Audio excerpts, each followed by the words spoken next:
ऐसे लोगों को यकीनी तौर पर हम जो है तो हमारे दरवाजे खुले रखेंगे, उनको एक मजबूत जगह हम लोग देंगे और उनको जो है तो एक मजबूत प्लेटफॉर्म हम जो है तो मुहैया कराएंगे।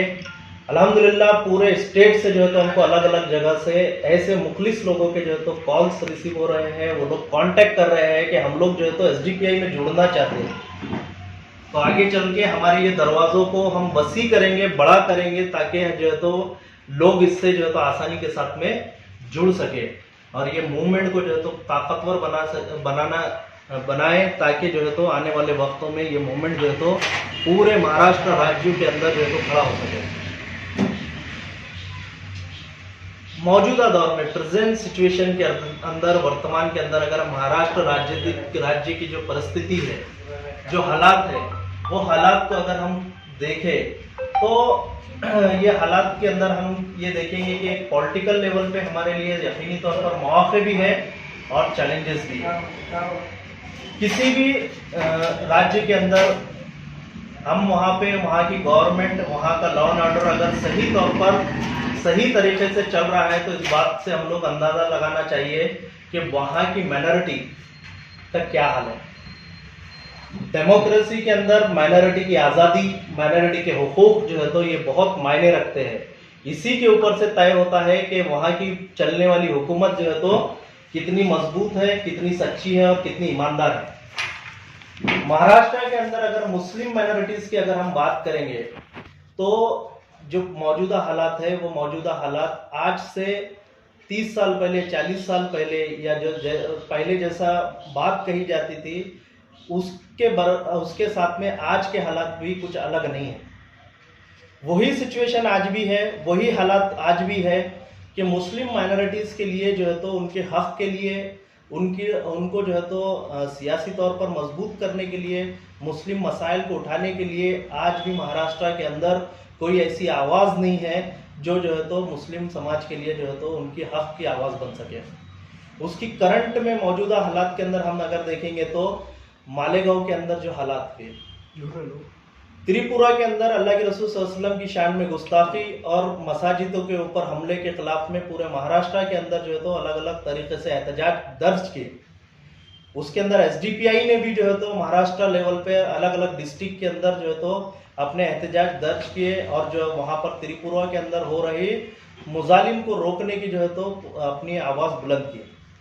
लेकिन हम देखते हैं कि मालेगांव के मुसलमानों को जो है तो जिस तरह से सरकारी मशीनरी के ज़रिए, पुलिस के ज़रिए से एट्रोसिटीज़, जुल्म और ज़्यादती का सामना हुआ है, वो वही दौर की याद दिलाता है। उस वक्त जब जो है तो मुसलमानों का जो है तो वो एक शक और शुबे के अंदर जिस तरह से मुसलमानों के ऊपर कार्रवाइयाँ होती थी, वही दौर को आज याद दिलाया जाता है।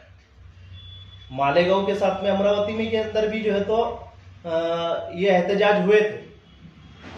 एहतजाज होने के बाद हम देख रहे हैं खुले तौर पर कि अमरावती के अंदर जब एहतजाज हुआ है रज़ा एकेडमी की जानिब से, मुस्लिम जमातों की जानिब से, उस दिन कोई वायलेंस नहीं हुआ। एक छोटी मोटी घटना थी जिसको पुलिस ने बहुत आसानी से जो है तो कंट्रोल कर लिया था। लेकिन दूसरे दिन सुबह में अमरावती शहर के अंदर हिंदुत्ववादी संगठनों ने जो है तो प्रोटेस्ट रैली का ऐलान किया। उस प्रोटेस्ट रैली के अंदर ऑन कैमरा के अंदर अगर हम रिकॉर्डेड जो चीज़ें देखते हैं तो उसके अंदर ये देखा जा सकता है वाज़े तौर पर कि वहाँ पर जो है तो जो रैली के अंदर हिंदुत्ववादी आए थे वो खुलेआम आर्म्स लेकर, हथियार लेकर वहाँ पर पहुँचे थे। नतीजा हमने देखे कि अमरावती के अंदर कई दुकानें जला दी गई, कई दुकानों पे हमला हुआ, बाजार बंद कराया गया, पथराव हुआ बड़े पैमाने पर। ये सारी चीज़ें हुई वहाँ पर। इसके बरखिलाफ अगर हम मालेगांव को जो है तो कंपैरिजन करते हैं, उसको देखते हैं तो मालेगांव के अंदर चंद दुकानों पे, 2-4 दुकानों के ऊपर जो है तो तोड़फोड़ के वाक़यात हुए, मामूली जो है तो तोड़फोड़ के वाक़यात हुए। लेकिन इन वाक़यात को लेकर मालेगांव के ऊपर जो पुलिसिया कार्रवाई हुई वो रोंगटे खड़े कर देने वाली है। अमरावती की पुलिसिया कार्रवाई को आप देखिए और दूसरी तरफ मालेगांव की पुलिसिया कार्रवाई को आप देखिए। मालेगांव के अंदर उर्दू हॉल है, उर्दू हॉल जहां पर जो है तो उर्दू मीडिया आकर अपने प्रेस के एक्टिविटीज़ करता है, पुलिस ने उस उर्दू हॉल के जो है तो ताला लगा दिया और उसकी चाबी अपने पास रख ली और कहा कि मालेगांव के अंदर कोई प्रेस कॉन्फ्रेंस नहीं कर सकता, कोई बोल नहीं सकता, कोई बात नहीं कर सकता। ऐसे हालात जो है तो मालेगांव के हो गए हैं कि वहां पर 1500 से ज्यादा लोगों के ऊपर एफआईआर दर्ज हुई। एक गुनाह के लिए जो है तो 3-3 पुलिस स्टेशन के अंदर अलग अलग एफआईआर की गई और वो सारे लोग आज जो है तो कई लोग परेशान हाल है। 60 लोग जो है तो आज भी जेलों में है पिछले 2 महीने से और पुलिस और कई लोग जो है तो मालेगांव से फरार है। डर का माहौल पूरे शहर के अंदर है।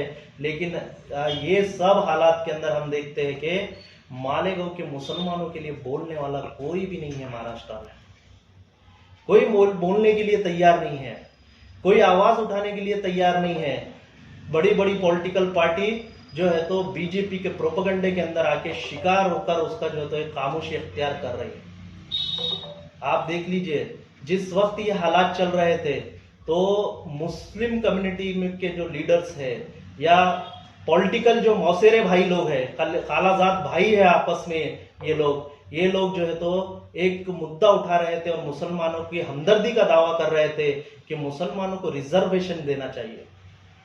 मालेगांव में और अमरावती में और कई शहरों में जब एट्रॉसिटीज हो रही थी मुस्लिम नौजवानों के ऊपर, तो उस वक्त जो है तो मुस्लिम रिजर्वेशन का मुद्दा आया।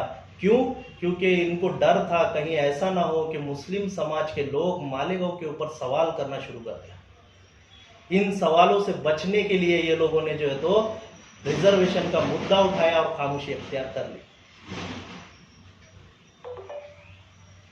महाराष्ट्र राज्य के जो एक्स सीएम है देवेंद्र फडणवीस साहब, ये देवेंद्र फडणवीस साहब ने बयान जारी किया। अमरावती के हिंदुत्व जो वायलेंस करने वाले पुरतशद्दुद लोग थे उनके फेवर में जो है तो देवेंद्र फडणवीस जो है तो खुले तौर पर आए। आकर उन्होंने ये कहा कि त्रिपुरा के जो हालात हुए हैं, वहां पर मसाजिदों पे जो हमले हुए हैं, वहां पर जो अल्लाह के रसूल सल्लल्लाहु अलैहि वसल्लम की शान में गुस्ताखी हुई है, ये सारी चीजें जो तो फेक है, झूठी है। और मुसलमान झूठी खबरों को लेकर महाराष्ट्र राज्य के अंदर सड़कों पे उतरे हैं। उनके इतना बड़ा बात इन्होंने कही है, लेकिन इनको जवाब देने के लिए ना किसी एमएलए, ना किसी एमपी, ना किसी पॉलिटिकल पार्टी, किसी के अंदर हिम्मत नहीं थी। ना कोई सामने आया, ना कोई बोला।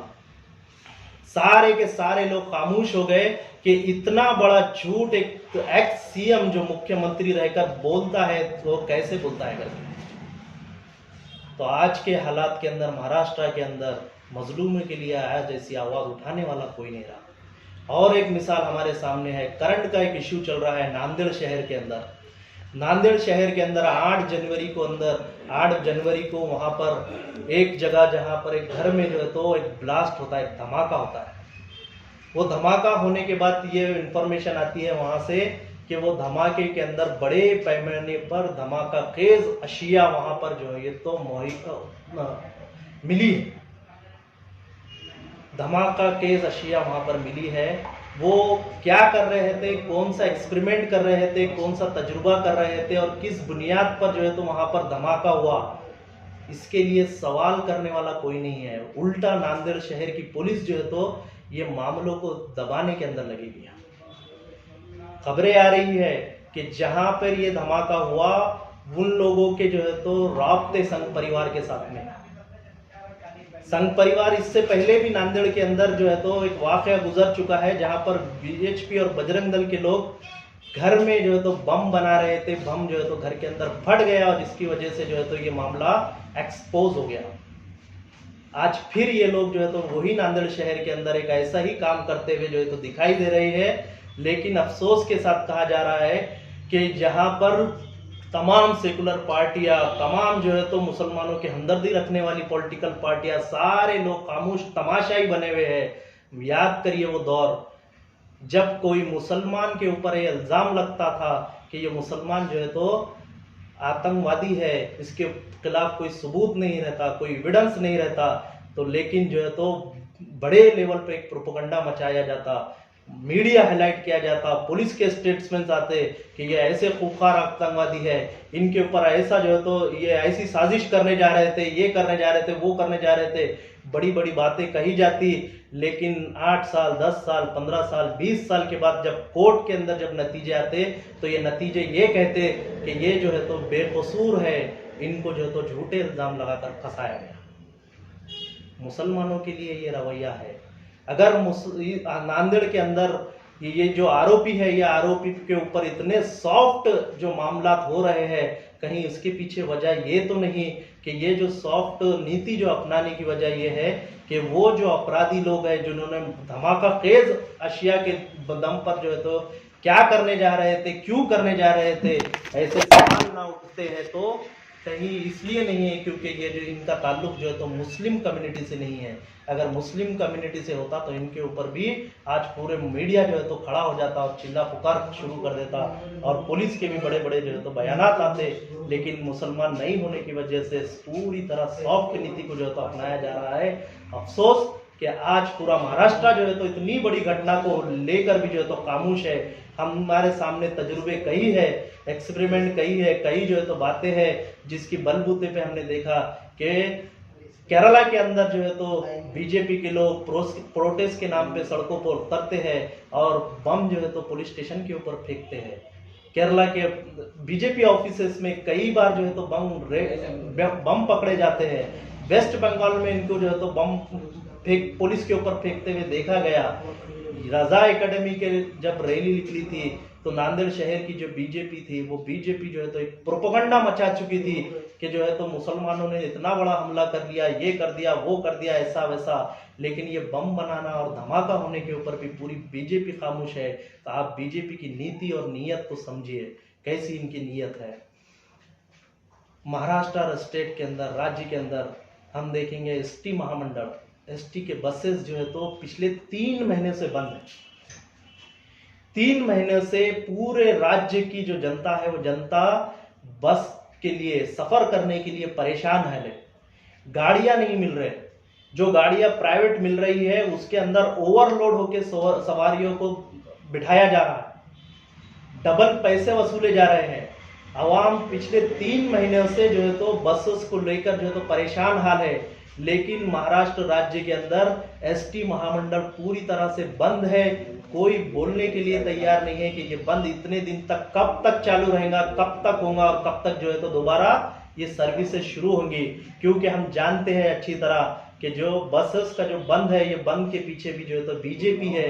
ये बीजेपी जो है तो पूरे महाराष्ट्र राज्य के अंदर जो है तो पूरे बसेस को बंद करके रखा है। कोई बस किधर किसी शहर में किसी शहर के अंदर शुरू होते हैं तो हम लोग देखते हैं कि बस को बंद करने के लिए उसके ऊपर पथराव किया जाता है, खुले तौर पर वायलेंस किया जाता है। वायलेंस करके जो है तो वापस जो है तो बसों को बंद कराया जाता है। इससे आप अंदाजा लगाइए कि बीजेपी की जो नीति है अपने लिए, अपने मकसद के लिए, अपनी कुर्सी के लिए, सरकार को जो है उनकी अपोजिशन वाली उनको नीचा दिखाने के लिए बीजेपी किस हद तक नीचे गिरती है और किस तरह से ये माहौल बनाती है हम हमारे आंखों के सामने है। महाराष्ट्र की पूरी जनता आज परेशान हाल है। लेकिन ये जनता के लिए कोई बोलने वाला नहीं है, कोई बात करने वाला नहीं है, कोई सारे लोग जो है तो आज परेशान हाल है। महाराष्ट्र राज्य के अंदर अगर हम इंफ्रास्ट्रक्चर की बात करें, डेवलपमेंट की बात करें तो डेवलपमेंट आज जो है तो पिक्चराइज हो गया है। एक एड कंपनी जैसा एडवर्टाइजमेंट की बेस पे जो है तो डेवलपमेंट चलाया जा रहा है। इसको समझना है तो इस तरह से समझिए कि महाराष्ट्र राज्य के अंदर जो है तो कुछ जगह, कुछ शहरों को जोड़ने के लिए समृद्धि हाईवे बनाया गया। समृद्धि हाईवे बनाने के नाम पर क्रेडिट इस कदर बड़ा लिया जा रहा है कि हमने जो समृद्धि हाईवे बनाया है, यकीन मानिए ये समृद्धि हाईवे बनाना महाराष्ट्र के अंदर पॉसिबल ही नहीं है, लेकिन हमने बनाया है। क्यों? क्योंकि जो है तो इसके अंदर से लगने वाला जो है तो सीमेंट है, कंस्ट्रक्शन है, डामर है, ये है, वो है, सारी चीजें जो है ना ये महाराष्ट्र में मिलने वाली चीज नहीं थी। हमने चाइना से सर्जिकल स्ट्राइक करके इसको मंगाया। इतना जबरदस्त क्रेडिट लिया जा रहा है, लेकिन वही समृद्धि हाईवे से लगकर कोई दूसरा रोड जाता है, तो उस रोड के ऊपर आप लोग देखिए, या देखिए नहीं, सफर करके आजमाइए, यकीन मानिए कि आपकी एक फसली दूसरी फसली से अगर ना टकराए तो आप जो है तो यकीन नहीं करेंगे।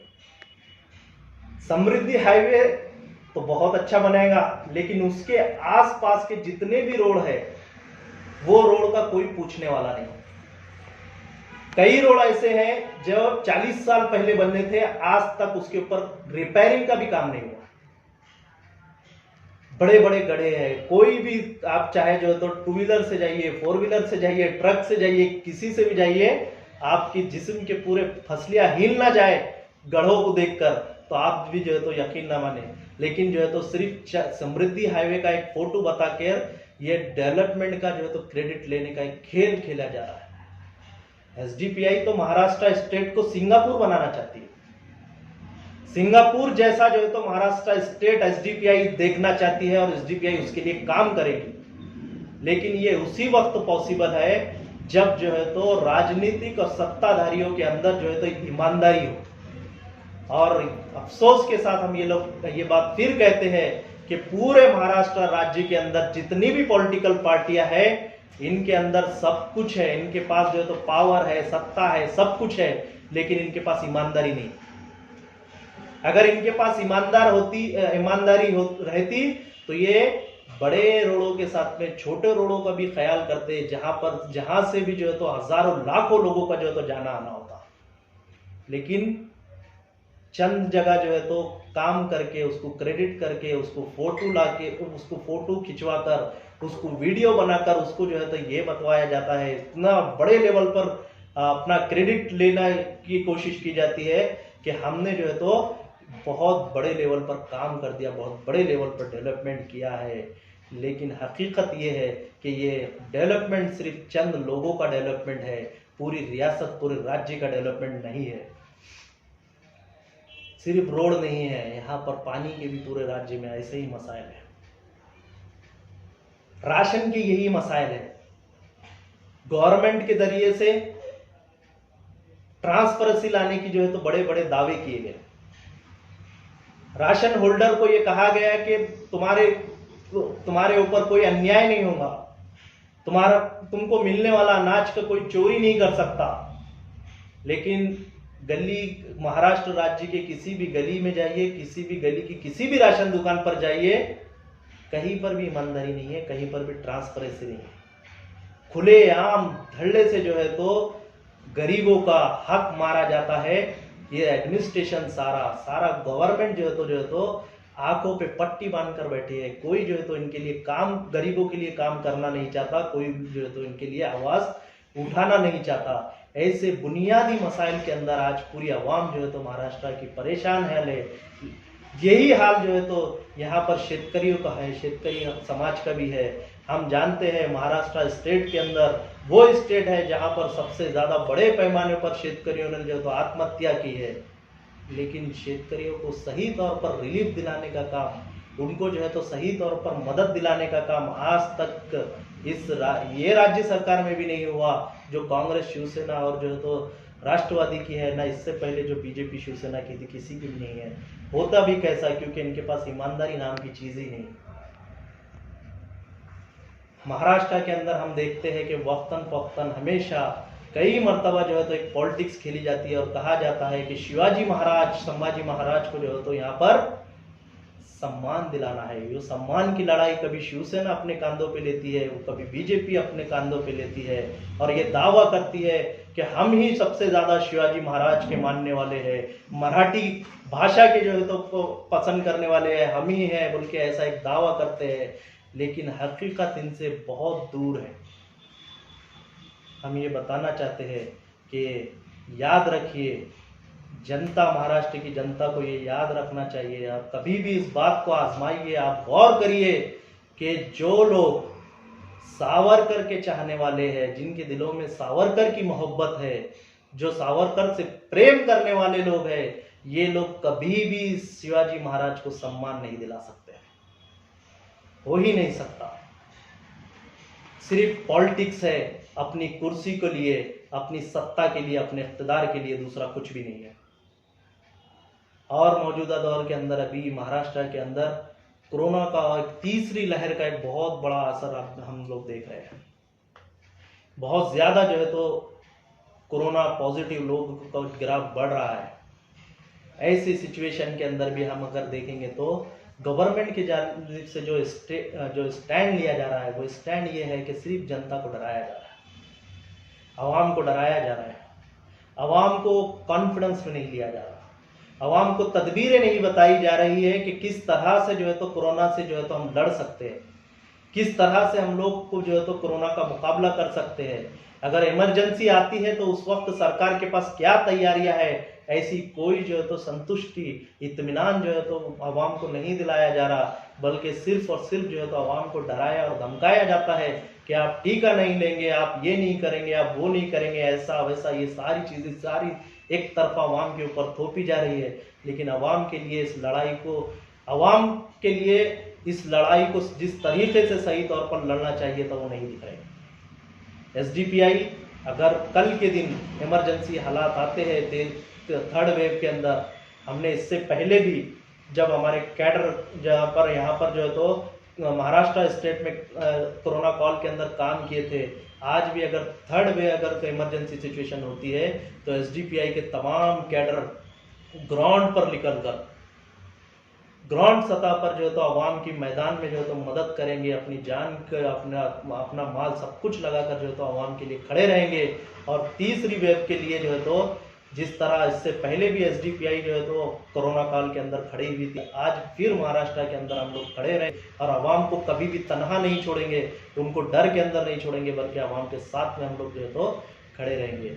ये चंद बातें जो थी मुझे कहनी थी महाराष्ट्र के आदत से। अभी बहुत सारे वाक़यात है, बहुत सारे हालात है, लेकिन वक्त इसकी इजाज़त नहीं देता कि हम इतना सब इसके अंदर करें।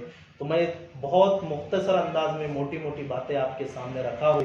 महाराष्ट्र के जो हालात है, यह हालात को आप और गौर से देखिए, और गौर से देखकर समझकर आपको भी अंदाज़ा हो जाएगा कि यकीनी तौर पर एसडीपीआई ही महाराष्ट्र की जो है तो आने वाली सियासी किरण है। इसी के साथ जो है तो मैं अपनी बात को ख़त्म करता हूँ। वाह फरदाना अल्हम्दुलिल्लाह।